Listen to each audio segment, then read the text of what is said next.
আসসালামু আলাইকুম। আজকে আমরা পাবদা মাছের রেসিপি, পাবদা মাছ বোনা করব।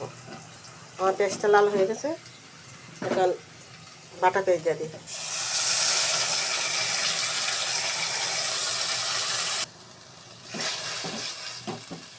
এখন দিয়ে দিব রসুন।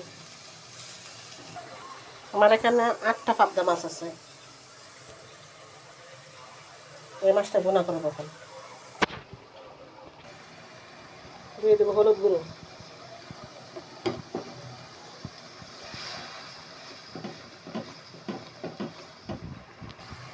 মরিচ গুঁড়ো দিয়ে দিলাম, আর একটু মরিচ দেবো।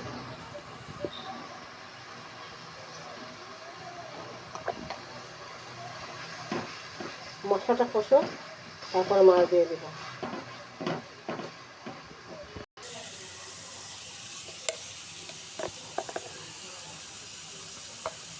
হালকা একটু ধনিয়া গুঁড়া দিলাম।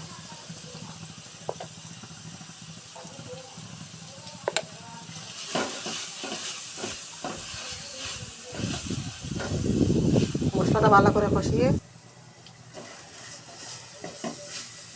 একটু পানি দিয়ে মশলাটা কষিয়ে নিই।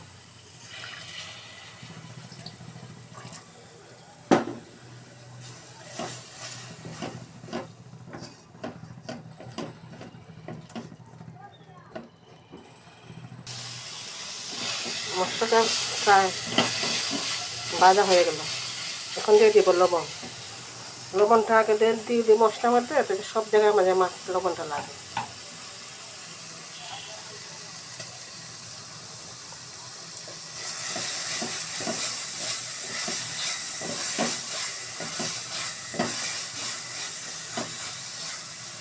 এখন মাছগুলো দিয়ে দিই। আমি মাছটা ভালো করে ধুয়ে লবণ দিয়ে লেবু দিয়ে ধুয়ে পানি ঝেড়ে নিয়ে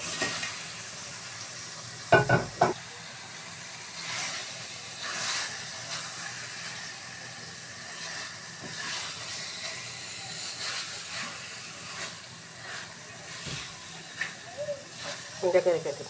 কিছুক্ষণ পর নেড়ে দেবো। এখানে একটু পানি দিয়ে দিই, নাহলে পুড়ে যাবে। পানিটা দিয়ে একটু কষিয়ে নিই।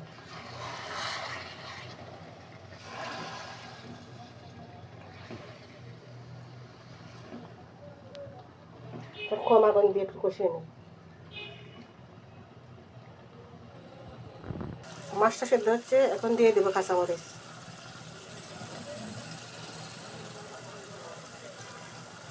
কাঁচামরিচ আলতু হবে নাড়া দেবো, নাহলে ভেঙে যাবে। মাছটা তো বাজি নাই, বাজলে একরকম স্বাদ, না বাজলে একরকম স্বাদ।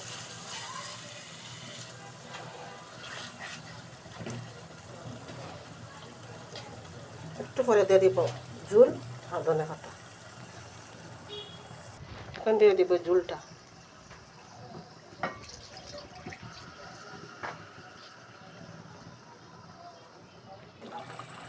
আমার তরকারি হয়ে গেছে, এখন ধনে পাতা দিয়ে দিই।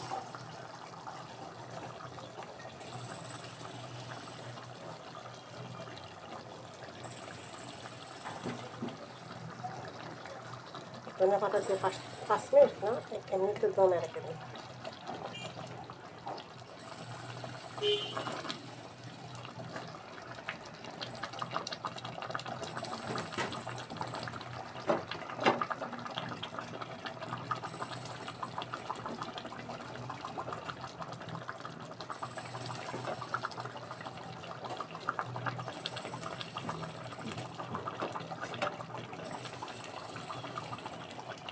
ডেকে রেখে দিই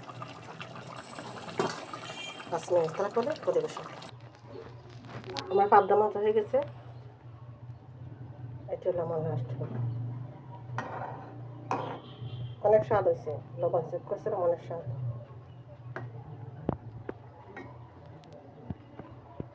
পাবদা মাছ ভেজে রান্না করলে দিছি বেশি একটা ভালো লাগে না, শক্ত শক্ত হয়ে যায়। এই জন্য আমি বাজার ছাড়া রান্না করছি।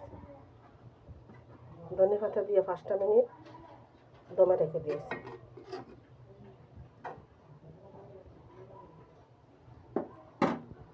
পাবদা মাছ রান্না শেষ। কেমন হয়েছে কালার আপনারা জানাই। আসসালামু আলাইকুম।